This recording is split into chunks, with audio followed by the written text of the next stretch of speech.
Alors, bonjour à tous, bonjour chers amis. Comme vous le voyez, aujourd'hui je suis venu rencontrer un entrepreneur qui est spécialisé dans le domaine de pépinerie. Il a aussi un centre de formation. Il forme des jeunes dans ce domaine, il encadre des jeunes pour leur montrer comment il faut procéder pour réussir d'une façon générale dans l'entrepreneuriat et surtout dans le domaine de pépinerie. Alors aujourd'hui je suis venu le rencontrer pour qu'il nous livre un peu son expertise, quels sont ce qu'il peut nous donner en termes d'expérience et en termes de connaissances, puisqu'il a évolué, il a duré dans le domaine. Et n'oubliez jamais qu'il y a deux façons d'apprendre dans la vie. Soit vous allez commettre des erreurs et apprendre de vos erreurs, mais cela va vous prendre énormément de temps. Et la deuxième façon, c'est d'apprendre des autres. Donc nous allons scotcher ici pour apprendre de notre cher ami, de ce qu'il a, comment il a évolué, comment les choses ont grandi pour lui. Et c'est comme ça, nous allons tous grandir ensemble. Alors, nous allons laisser notre cher ami de se présenter lui-même parce qu'on ne mange pas le piment à la place de quelqu'un. Effectivement. Ok, notre ami, est-ce que vous pouvez vous présenter? D'abord, je vous dis merci. Merci d'avoir fait un saut dans nos quatre murs. Sinon, moi, je réponds au nom de M. El Hadjiba Abdou Sakour. Je suis le président de la coopérative PSA Chamba. Oui. Et tel que dans l'introduction, vous l'avez dit, notre activité ou nos activités sont plus focalisées dans la production des plantes forestières et fruitiers, dont l'activité généralisée, le nom pépinériste. Et en s'ajoutant, on exerce aussi sur le maraîchage.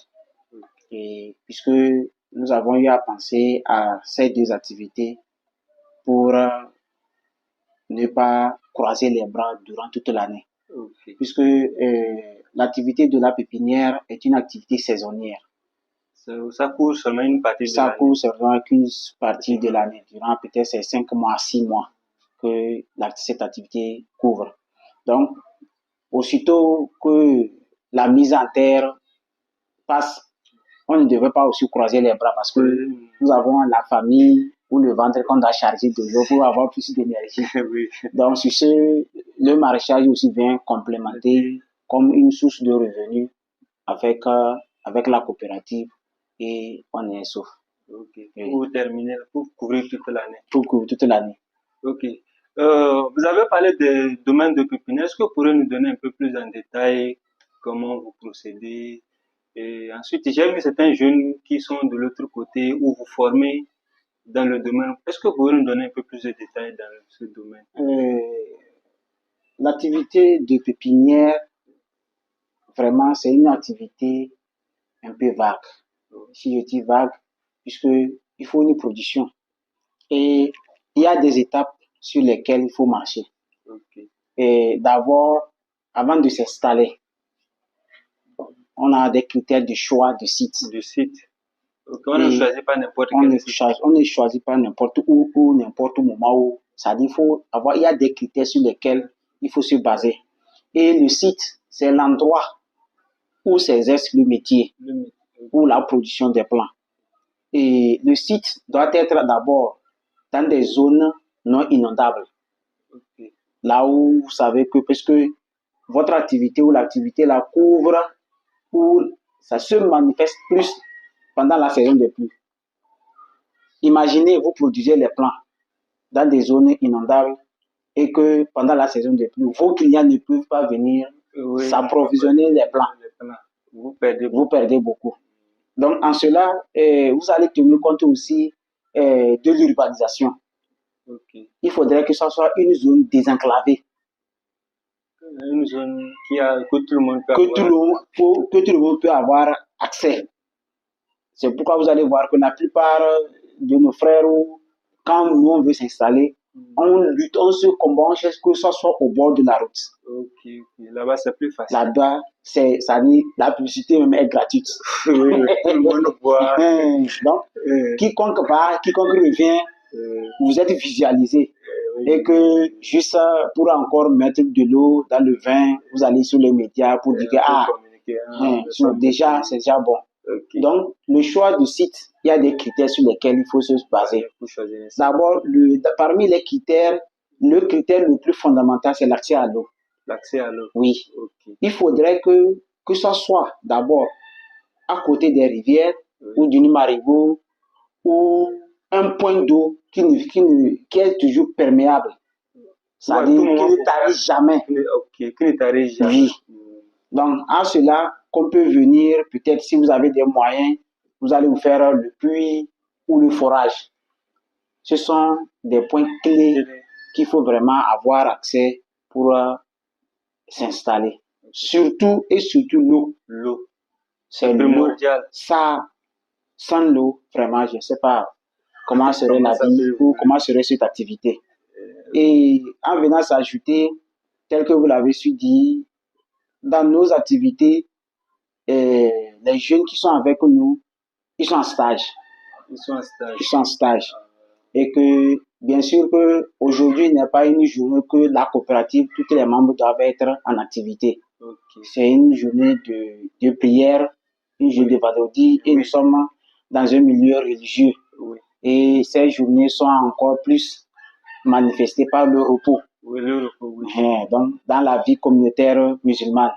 Et c'est en cela que vous allez voir qu'il n'y a pas beaucoup. D'autres étaient là si tôt le matin, voir les petites activités qu'ils vont faire et repartir, sont repartis. Donc moi, qui suis le président, je vais toujours être sur le site et encore comme les stagiaires sont là pour que je puisse les orienter par rapport à quelques notions. Et nous sommes en partenariat avec les centres de formation technique, le CFTP Tchamba, qui nous envoie les stagiaires. Les stagiaires. Quand ils finissent, ils vous envoient les stagiaires. Oui. Vous les amenez sur les terrains. Parce que une chose est d'apprendre, une chose est de pratiquer. Oui. Parce que quand on parle de la technicité, c'est des choses qui marchent de pair. Il y a la pratique en main et la notion théorique. Oui. Donc, c'est les deux qui marchent de pair. Une fois que vous avez la pratique, sans la théorie, vous allez tomber. Ça ne peut pas. Une fois que vous avez la théorie et sans la pratique, vous allez tomber. Donc, les deux choses marchent de pair. Et le plus accent, c'est la pratique. La pratique. Il faut être un praticien. Oui. C'est pas la pratique qu'on connaît que vraiment, celui-là, c'est un technicien. Un technicien. Donc, voilà ce que nous menons dans nos activités. Et dans les échanges, vous avez souligné à savoir les obstacles. Oui, les obstacles. Si je dis les obstacles, peut-être quelques difficultés que nous avons eu à rencontrer. Effectivement, ces difficultés ne finissent jamais. Oui. Puisque de jour en jour, on cherche à aller en avant. Et en allant, on rencontre et on sait de combattre. Oui. Et aujourd'hui, on a commencé, ça fait un peu de temps, et que on en a beaucoup rencontré des difficultés. Beaucoup. Et ces difficultés, Dieu merci, ne nous a pas terrassés. Vous n'avez pas abandonné. Non. Parce que nous avons quelque chose en nous que nous avons appelé la passion. La passion. On était vraiment passionnés de l'activité et que tout obstacle qui vient en nous nous crée autre solution à aller en avant. Vous vous appuyez sur les obstacles pour trouver d'autres solutions. Vraiment. Aujourd'hui, sur le site que je vous ai fait, que vous avez visité, nous avons 2 sites. Oui, vous avez effectivement. Et il y a site de production et site d'exposition.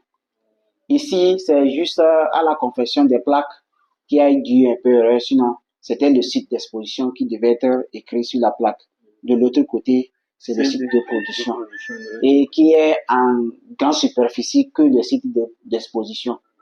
Présentement, les activités se passent là-bas, la préparation et le pré-germination des graines. Puisqu'il faut faire la levée de la dormance, il faut préparer, il faut faire la pépinière et maintenant à un âge et maintenant transplanter les plants et repiquer en repiquer avant. Ouais, il y a beaucoup de choses à faire. Vraiment, il y a beaucoup d'étapes. Et comme je l'ai dit, que notre activité, c'est une activité saisonnière, c'est un calendrier qui est vraiment élaboré. Donc, vous avez un calendrier que vous devez suivre rigoureusement. Ça, on ne même pas échappé. Si on fauche le calendrier, le résultat est tombé. Wow. Puisque tout d'abord, tel que je le disais, en première chose, pour la production, il faut aller à la récolte des semences.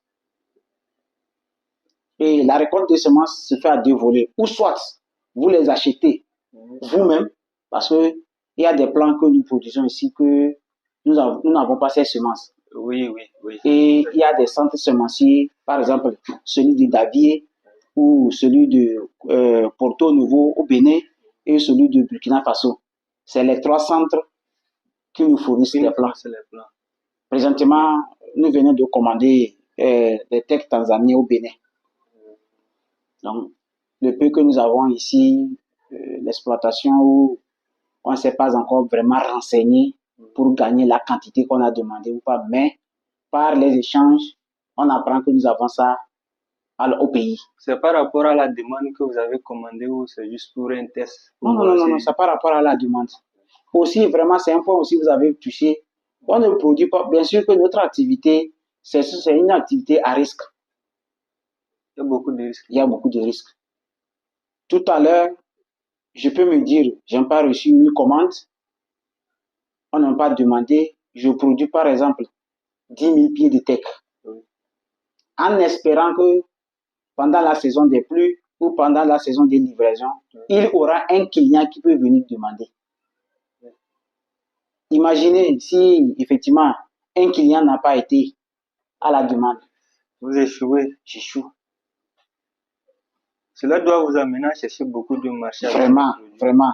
C'est en cela que vous allez voir que dès lors, pendant la saison sèche, nous rentrons en contact avec des clients. Nous allons à la recherche des clients. D'abord. D'abord, il faut chercher le client et s'assurer. Même des fois, même on va à la signature des contrats. Puisque c'est ça, je disais, ce sont des obstacles qui nous ont amenés, qui nous ont fait grandir jusqu'à cela. Parce que tout à l'heure, il y a un client peut venir. Ah, vraiment, j'espère que l'année prochaine, si vous me faites 10 000 pieds ou 5 000 pieds d'anacarde, ça me ferait bon. Donc, j'ai 20 hectares, on va aller revoir ça là-bas. Ah, c'est bon, ouais. Donc, ne vous inquiétez pas, je vais vous le faire. À tel temps, à telle date, au plus au 1er juin, les plans seront disponibles. Et vous vous battez, des fois même jusqu'à des prêts, ou soit vous vous forcez à avoir l'argent, acheter les semences, les pots, le terreau, la main-d'œuvre, l'empotage, l'alignement, l'arrosage, tout, le désherbage, tout, vous allez payer. Imaginez, vous payez tout en espérant qu'il y a un client qui va venir chercher. Et le mot arrive, il dit tout. Le gars dit non. Donc, c'est suite à ces idées maintenant, à ces obstacles. Et on a dit non. Quiconque vient maintenant, nous avons un papier. Ici, je suis signé tel, je décharge et jusqu'à tel, même si possible, pour faire un avancement par rapport à le coût de la demande. Je fais un avancement et c'est sur cet avancement maintenant nous allons commencer la production. Okay. Donc voilà quelques aspects sur l'activité. Puisque nous savons que dans toute activité, on commet toujours des erreurs. On fait beaucoup de choses parfois. On aurait voulu retourner en arrière pour pouvoir changer des choses. Est-ce que vous pouvez, par exemple, donner à quelqu'un qui nous suit 3 erreurs que vous avez commises et que vous ne voudriez plus que quelqu'un qui se lance en entrepreneuriat commette les mêmes erreurs? Oui. L'erreur principale peut-être que je vais dire à mon niveau, que j'avais commencé seul. Vous avez commencé seul? Oui. Et quand j'étais seul, vraiment, il y avait beaucoup d'activités qui m'échappaient. Vous ne pouvez pas tout contrôler. Je ne peux pas tout contrôler, sans vous mentir. Je ne pouvais pas tout contrôler. Des fois, très tôt le matin, il faut aller arroser. Le soir même, je me fatigue des fois même, et même je vois l'activité à faire, je n'arrive pas à le faire. Vous n'arrivez pas à le faire. Donc c'est au fur et à mesure maintenant. Les gens viennent, des fois d'autres qui venaient en moi, comme la main d'œuvre, juste pour venir travailler une activité journalière, gagner son paye, partir. Donc j'ai commencé par faire la cour en eux. Mon ami, si tu venais, on s'associe 2 à 3, ça peut donner quelque chose. C'est de là maintenant, on a abouti par de bouche à l'oreille.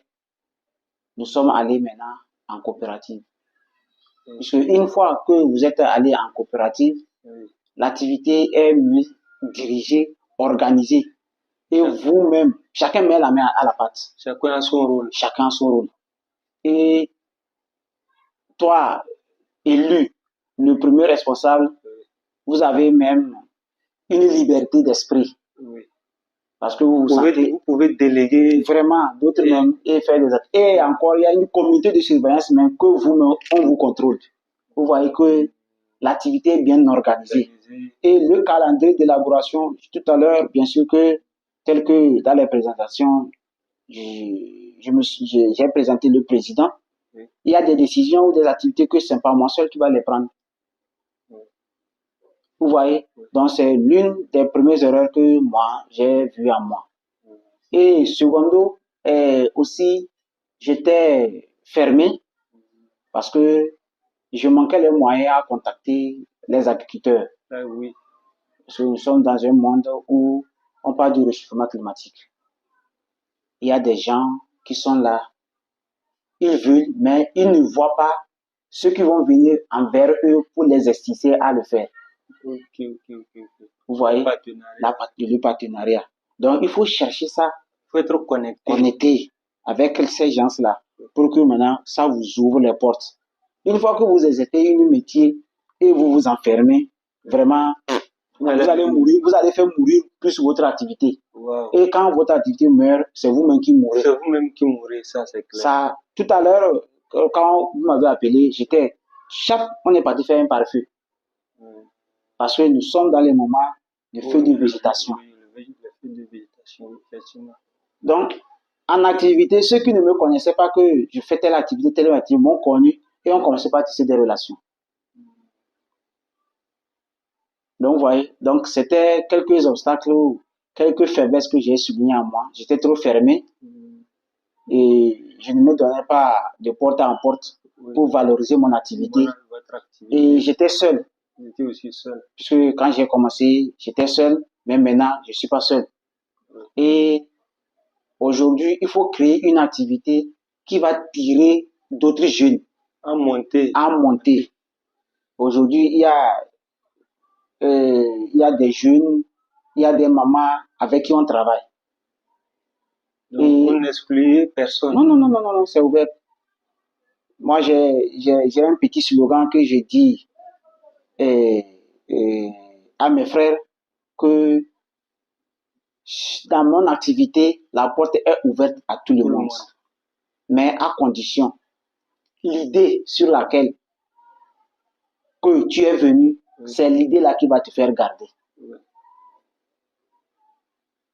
Et c'est les mêmes idées qui vont te faire aussi repartir. C'est-à-dire, si tu es venu pour travailler et gagner, tu vas travailler et gagner. Mais si tu es venu pour faire la paresse et gagner, tu vas partir. Ça, c'est clair. Parce que moi, il n'y a pas la magie. Hein. Pour gagner, il n'y a pas la magie. Vraiment, il n'y a pas de magie. Il faut forcer, il faut s'efforcer, il faut se mettre à l'œuvre et gagner. Donc, il faut s'impliquer. Vraiment. Donc, voilà quelques aspects que je peux souligner en cela. C'est très intéressant déjà. Moi, en tout cas, personnellement, je me sens déjà comblé. Et oui, c'est des choses qui n'ont pas de prix. Comme je le dis souvent, la connaissance en réalité n'a pas de prix. Quand on donne une connaissance, c'est pour toute votre vie. Vous voyez? Donc, ça n'a pas de connaissance, ça n'a pas de prix, j'allais dire. Alors, pour poursuivre, je vais également avancer puisque vous avez mentionné déjà, vous travaillez en groupe, vous avez déjà avec qui vous travaillez. Est-ce que vous pourriez quand même nous donner au moins d'une façon générale à une personne qui aimerait se lancer d'une façon générale au-delà de votre activité, au moins quelles sont au moins 2 ou 3 activités que vous avez remarquées dans votre région d'une façon générale, dans notre pays ou bien dans notre continent, qu'une personne pourrait se lancer si la personne ne veut pas forcément se lancer dans le domaine de pépinière, au moins 2 ou 3 activités. Est-ce que vous avez voyagé? Les activités sur lesquelles peut-être je peux conseiller à mes frères de se lancer est l'activité naturelle. L'activité naturelle. Et quand je dis activité naturelle, je vais généraliser ça en agriculture. Dans le domaine agriculture. Quiconque est agriculteur fait une activité naturelle. Puisque il rend service à la nature. Quand on dit je rends service à la nature, les êtres vivants, c'est-à-dire les animaux, la végétation, l'être humain lui-même. Oui. Vous lui rendez service. L'agriculteur, s'il n'a pas cultivé, je vais manger. Non. Si l'agriculteur n'a pas cultivé, les animaux vont manger. Quand on parle des oiseaux et autres qui ravagent les champs là, ils ne ravagent pas, mais ils s'alimentent de nos champs. En fait, ils jouent leur rôle naturel. Vous voyez, donc c'est sur les activités naturelles que moi je peux conseiller quelqu'un qui m'écoute, quelqu'un qui est en face de moi, de s'orienter. Et tout en se rappelant que dans les activités naturelles, on ne joue pas le malin. On ne joue pas le malin. C'est comme on dit, ce qui est.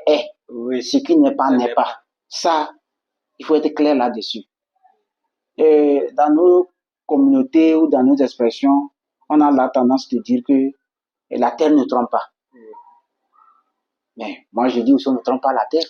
Ou bien, on ne trompe pas la terre. On ne trompe pas la terre. On ne trompe pas la terre. Ce que vos cultures ont besoin, vous le leur donnez.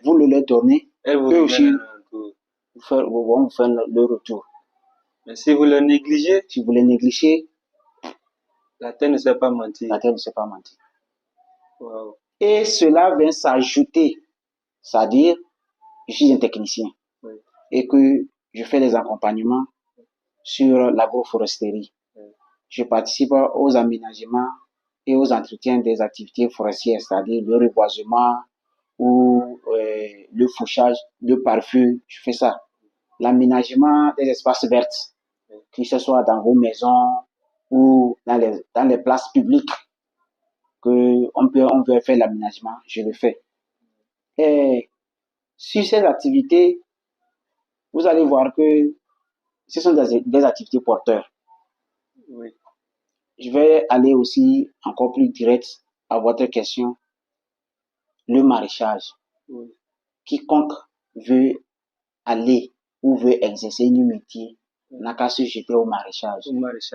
Le maraîchage, c'est une activité porteur. Très rentable. Mais il faut étudier le calendrier. En toute activité, dans nos activités, il faut avoir un calendrier. Il faut être rigoureux sur le calendrier. Ça, j'achète la semence aujourd'hui. Oui. Je lance la pépinière demain. Oui. En sachant que je vais repiquer ou je vais lancer la culture sur une superficie de 2 hectares, 1 hectare, un demi-hectare ou un quart d'hectare.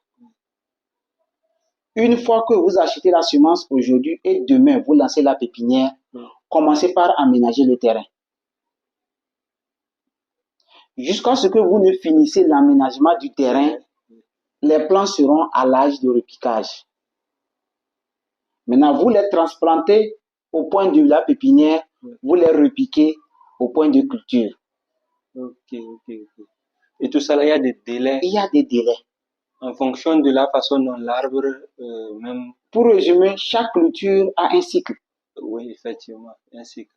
Et quand on parle du cycle, c'est comme, comment dirais-je, chez nous les êtres humains, 9 mois. 9 mois dans le ventre. Déjà, quand il y a eu le contact du mâle et du sexe féminin et au masculin, à partir de ce jour, jusqu'à le jour où le nouveau-né va naître, ça va faire 9 mois. Et dans les 9 mois, il y a des périodes de consultation, des périodes de traitement.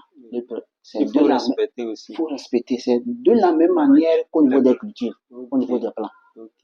Imaginez-moi qui me lance dans ces activités et je néglige le traitement. Et je néglige le binage. Et je néglige le sarclage. Et je néglige surtout l'arrosage. Je ne peux jamais me dire que je vais récolter sur un demi 4 millions. Non, pas possible. Mais quand vous suivez les mêmes conditions, sur 2 hectares ou 1 hectare, vous pouvez aller au-delà de 3 millions, 2 millions à la récolte du chou. Et ça dépend aussi des périodes. Aussi. Il faut vraiment étudier les périodes et lancer dans les périodes de la carence. Le moment, il n'y en a pas. Le moment, il n'y en a pas. Comme actuellement. Que peut-être sur le marché, vous allez voir le sac qui est à 35 000, 30 000, 45 000, 40 000. Donc, vous voulez dire, donc si quelqu'un veut se lancer, il n'a qu'à produire au moment où il n'y en a pas trop. Oui. Il ne faut pas produire au moment où il n'y en a pas trop. Ça dépend. Peut-être, moi, je peux produire au moment où il y en a, mais j'ai déjà mon client, un marché. Oui. Il faut aller à l'hôtellerie, c'est vrai. Au restaurant. Déjà, si vous avez des contacts avec ces personnes, à tout moment, chez vous, il n'y aura pas la saison sèche, il n'y aura pas la saison pluvieuse. À tout moment, vous produisez. C'est comme en élevage, ceux qui font comment on appelle, les poulets de chair. Les poulets de chair, une poulet de chair dans un poulailler de 0 à 2 mois. Quand vous rentrez dans la quand vous rentrez au 3e mois, vous commencez par perdre. C'est comme ça, c'est vrai. Vous commencez par perdre. Donc, aussitôt que vous commencez par 0, vous commencez par gongonner au restaurant et aux hôtels. J'ai des poulets. Jusqu'à tel moment, ils seront tel poids. Jusqu'à tel moment, ils seront tel poids. À tel moment, je vais livrer. À tel moment, je ne peux plus livrer. Donc, c'est valable pour C'est valable pour toutes les cultures. Ok. Quand, par exemple, quand vous faites vous lancez une culture de la laitue, quand la laitue dépasse 2 mois, 2 semaines, 3 semaines, la laitue perd déjà le goût. La laitue perd déjà le goût. Donc, c'est comme ça, chaque culture a un calendrier, un cycle qu'il faut suivre et respecter.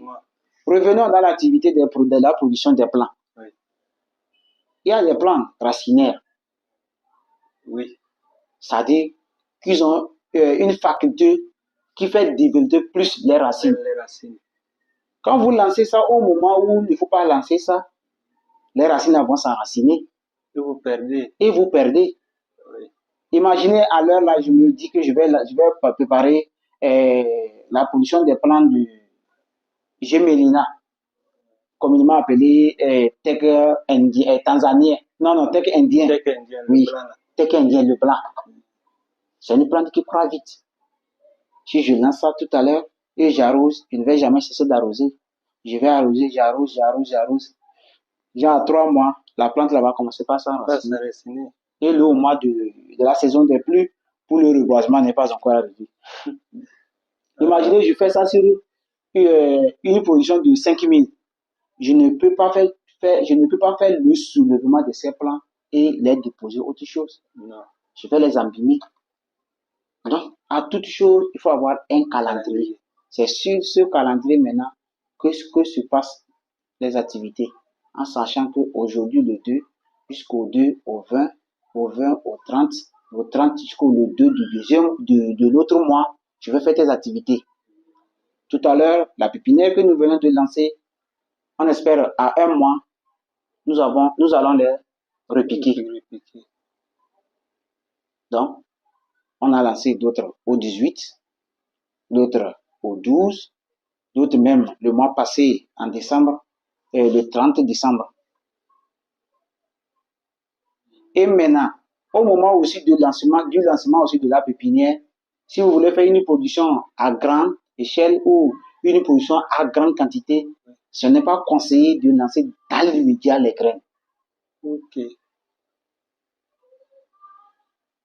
Imaginez, vous voulez faire une production de Kaya sénégalais 6 de 100 000 pieds. Vous ne pouvez pas lancer les 100 000 pieds dans une même journée. Ce n'est pas conseillé. Si vous voulez, il faut lancer 10 000 aujourd'hui, 2 jours, 3 jours après, vous lancez d'autres, 4 ou 5 jours après, vous lancez d'autres. Okay. C'est pour que le moment, peut-être, quelqu'un ne peut pas projeter l'avenir. Oui. Le moment de transplantation pour aller repiquer dans les pots, oui. Peut-être vous pouvez être accusé de retard ou vous avez eu un désagrément en eau, en machine ou en personnel. Parce que vraiment, il faut avoir la main d'œuvre. Oui, avec le nombre là, vraiment, il faut avoir la main d'œuvre. Donc, si c'est en personnel, vous manquez, imaginez, vous n'avez pas encore fini de repiquer les 10 000 pieds, les 5 000 que vous avez déjà, c'est déjà prêt à l'âge des choses. Ça y aura beaucoup de problèmes. Il y aura beaucoup de problèmes. Donc, il y a une manière vraiment, c'est une étude vraiment Oui, une étude approfondie qu'il faut vraiment avoir et exercer le métier. Okay. C'est pourquoi on dit, bien sûr, chacun se dit que nous sommes tous des descendants des agriculteurs. Ton père a été agriculteur, mon père a été agriculteur, grand-papa, mais nous sommes à la modernisation. Oui. Il faut moderniser. Il faut évoluer. Dépenser moins d'efforts et gagner beaucoup. Merci beaucoup. Parce qu'aujourd'hui, nous sommes en train de vouloir quitter l'agriculture archaïque et aller à la modernisation par l'utilisation des machines, des tracteurs, des batteuses, des semoirs, de tout. Vous voyez? Donc voilà, d'une manière un peu qu'on peut se partager par rapport à ces aspects. Okay. Oui.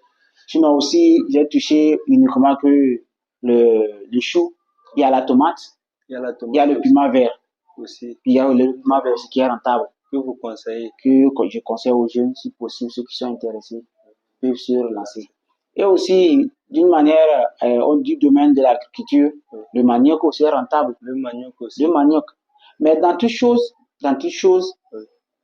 ou dans le siècle, dans le moment où nous sommes, il est un peu difficile de produire quelque chose que vous n'aurez pas le marché, sauf si vous n'avez pas bien étudié le moment.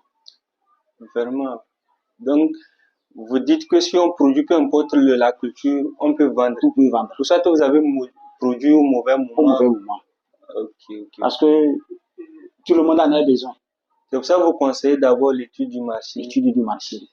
Avant de commencer par produire. Okay. Ah, c'est très bien. Oui.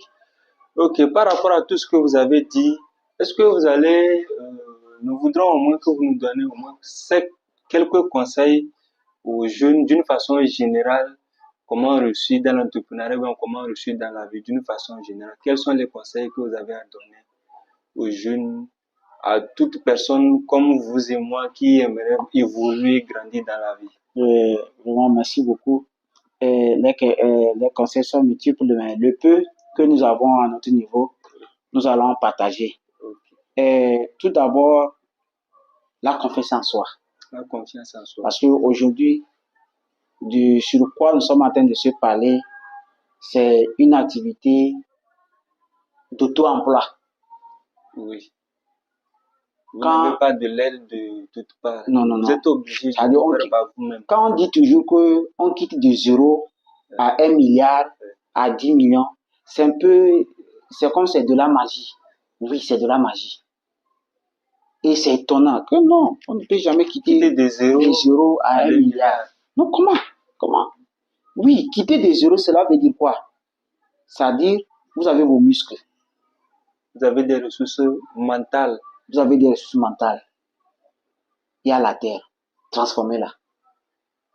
Avec tout ce que Dieu vous a donné. Donc, vous pensez que tout ce que Dieu a donné à l'homme, pas grande chose, on peut y arriver. On peut y arriver. Okay. Parce que c'est aujourd'hui que vous allez voir que le matériel est un peu cher et on ne peut pas s'auto-développer. Et quand on parle de s'auto-développer, c'est à ne pas avoir de l'aide d'un autre. Oui. C'est-à-dire c'est moi-même qui est parti et je suis arrivé là où je suis présentement et j'ai eu telle aide ou je n'ai jamais reçu de l'aide. Tout à l'heure, je peux aller négocier un monsieur qui a besoin de la main-d'œuvre. Oui. Je travaille chez lui. Le matériel, c'est lui qui va me chercher la roue d'abord. Il a ça, je prends, je travaille. Il me paie 5 000, il me paie 10 000. Moi, mais je m'achète coucou. Je m'achète une roue. Oui. Je fais un pas. Oui, vous avez fait un pas. Ça fait le tour emploi. Parce que ce n'est pas quelqu'un qui m'a donné. C'est ma sœur. Voilà. Donc, en cela, je dirais que chacun ait confiance en lui. C'est primordial. Ça, c'est la toute première chose. Et ne fais pas une activité parce que je vois les autres le font. Ou quelqu'un le fait. Parce que c'est mon frère qui le fait. Parce que l'autre a gagné l'argent. Il lourd dans le véhicule. Moi, si je vais faire chacun a son destin. Moi, d'une manière un peu historique, moi, j'ai fait One Linking School, One Linking Business. Moi, j'ai fait tout. Et la dernière fois, j'ai reçu un monsieur aussi qui est venu, comme vous êtes là avec moi, pour s'échanger, pour voir comment je suis arrivé jusqu'à ce point.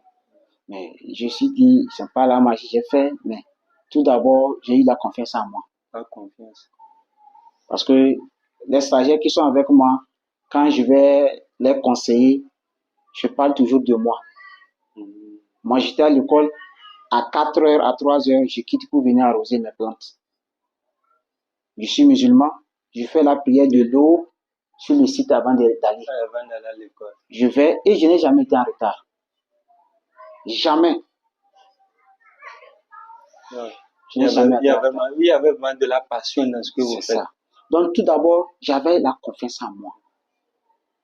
J'ai vraiment déterminé que là où je me suis fixé, c'est ça que vous devez je faire. vais aller.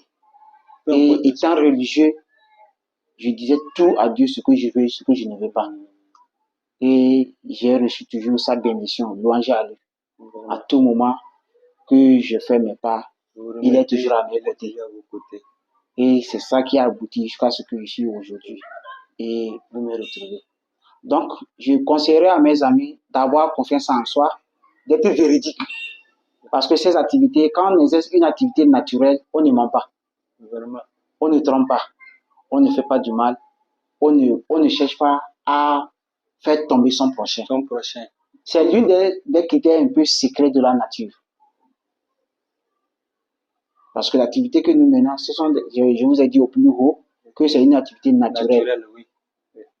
Quelqu'un qui est naturaliste ne doit pas vouloir du mal à son prochain. C'est pas bon.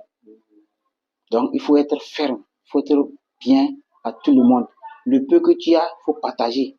Quand tu ne peux pas, tais-toi. Il ne faut pas vouloir décourager quelqu'un. Même si je fais une activité et vous venez me dire, il faut que je gagne, vous soyez gagnant également. C'est ça. Oui, c'est ça ma philosophie. En fait, je trouve que c'est la meilleure philosophie que tout entrepreneur devrait développer.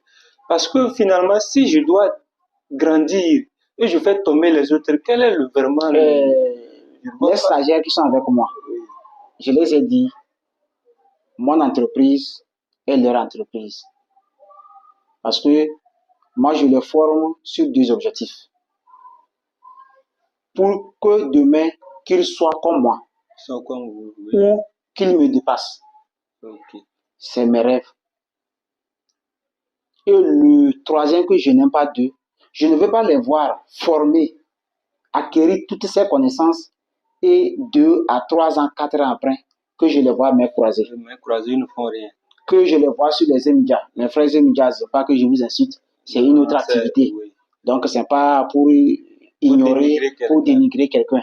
Mais pour moi, ça me ferait mal ou ça me fait du mal que quelqu'un a une connaissance naturelle. Comment transformer la terre et gagner et il fait autre activité.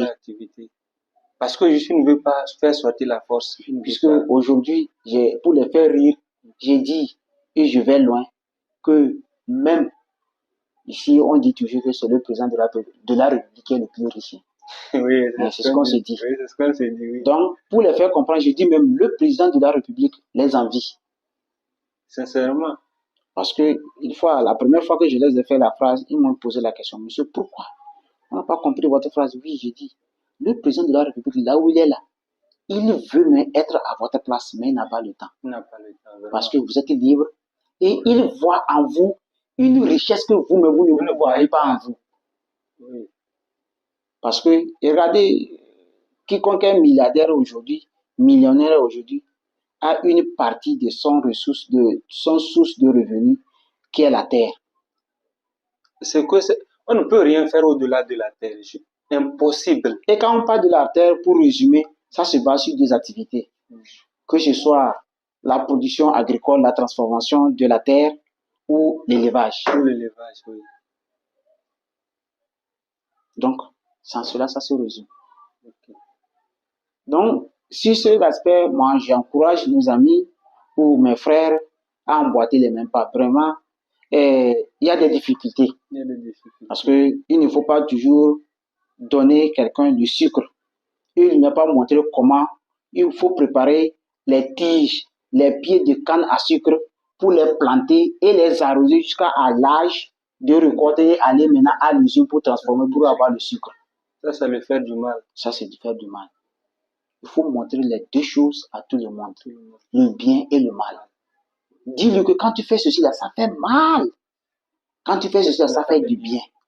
Et maintenant, ça à lui maintenant de choisir les deux. Wow. Une fois que vous avez eu cette opportunité, ce courage, lui montrer tout, s'il prend le mal ou le bien, ça n'engage que lui. Mais vous, d'une manière, vous avez joué l'esprit, oui. vous avez fait le refoulement, vous êtes refoulé, vous êtes libéré l'esprit en l'orientant sur le bien et le mal. C'est comme nos prêtres et nos imams qui nous disent que Dieu a dit, Dieu a dit, Dieu a refusé, Dieu a refusé, Dieu a aimé, Dieu a aimé. Donc, lui, c'est une mission qu'on lui a donnée.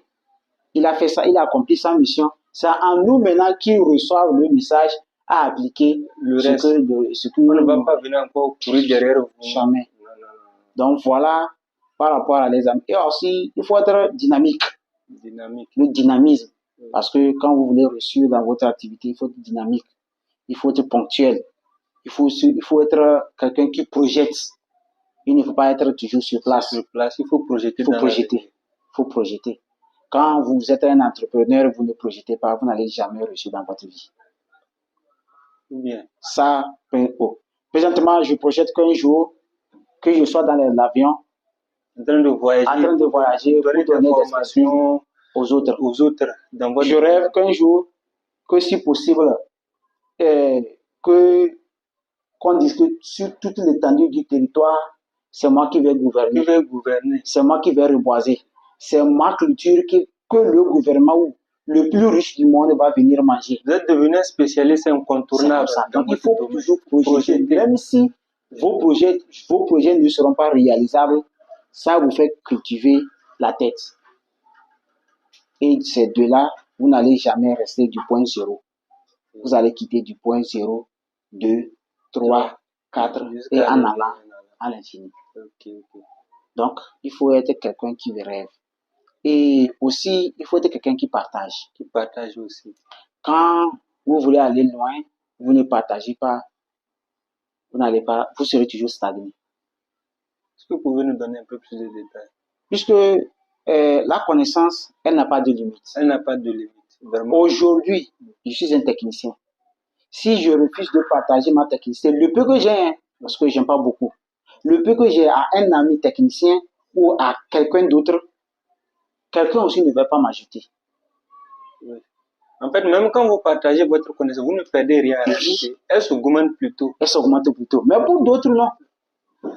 Pour d'autres, non. Nous n'avons pas les mêmes philosophies. Oui, vous avez raison sur la. Pour d'autres, vous êtes obligé même d'aller à la courbette et même proposer quelque chose de retour avant que tu te sers. Pourtant, ça ne coûte rien. Vraiment, vous voyez, donc, il y a plusieurs aspects qu'il faut tenir compte étant un entrepreneur ou étant quelqu'un qui veut se lancer dans l'entrepreneuriat. Il ne faut pas se donner parce que, vraiment, cette année, c'est soja, hein. Les gens achètent beaucoup de soja. Moi, j'ai fait avec mon ami. Au campus, ça, il ne valait rien. Tout à l'heure, il a commencé à acheter soja. Regarde sa maison. Waouh! L'année prochaine, je vais faire ça. Et vous pensez, mon frère, comment ça s'est passé? Moi, j'ai pensé, je pense que je suis allé, j'ai pris un prêt. Et peut-être, mais l'autre n'a même pas pris un prêt. Il gère avec un monsieur que les 1 franc, les 2 francs, après tout, ça lui revient les milliards. Autant de 6 heures. Moi, je vais aller prendre, lui là, il me smart. Je vais aller à la banque, je prends 10 millions. Il va le faire en même temps, il va gagner beaucoup. C'est une grosse erreur. Vous n'avez jamais souffert et avoir 500 000 ou 100 000, 200 000 dans la poche. Vous allez vous quitter, vous faites un prêt de 10 millions. Oui, c'est parfois, c'est illogique. Comment est-ce que vous pouvez gérer? Jamais. Donc, il y a des étapes qu'il faut aller pas à pas. Pas à pas. Étant un entrepreneuriat, étant un entrepreneur ou quelqu'un qui veut se lancer dans une activité ou dans des activités, qu'il faut aller pas à pas. C'est pourquoi vous allez voir, il y a des escaliers. Oui. Dans les escaliers, quand vous les montez, quand vous voulez quitter le premier escalier pour aller au troisième escalier, préparez-vous que vous allez vous faire casser la jambe ou le tibia ou le pied. Donc, il faut aller 1, 2, 1, 2, 1, 2. Et comme ça, vous verrez que vos ententes seront réalisées. Donc, nous ne croisons pas les bras. Jetons-nous dans nos activités. Bien sûr, nous tous, nous avons parti de quelqu'un pour être là où nous sommes. Mais une fois trop croiser les bras à attendre que c'est quelqu'un qui va venir remplir tes doigts avant que tu ne montes ça à ta bouche. Donc voilà quelque chose que, selon mon niveau, je peux attirer l'attention de mes frères à se donner plus pour que nous avons faim, on ne trouve pas à faire, on meurt, comment on appelle ça, les voyages clandestins sur les mers, mon ami, chez soi vaut mieux que chez l'autre. Ça, c'est un concept que nous, on nous a inculqué. Vraiment. Peu importe chez toi, tu es toujours avec la main droite. Oui. Vous voyez, donc, c'est d'une manière que je peux attirer l'attention de mes frères de valoriser chez soi. Okay, merci beaucoup, cher ami. Et vraiment, je pense qu'on ne finira jamais de remercier quelqu'un qui partage nos connaissances. Et j'espère que cette vidéo vous a plu. Et si cela vous a plu, vous n'avez jusqu'à vous abonner pour suivre nos prochaines vidéos. Et si vous avez quelque chose à dire, vous avez jusqu'à vous mettre ça dans les commentaires. Nous remercions encore notre cher ami pour son temps et pour sa connaissance qu'il vient de nous partager. On se dit bonne journée à tous. Merci.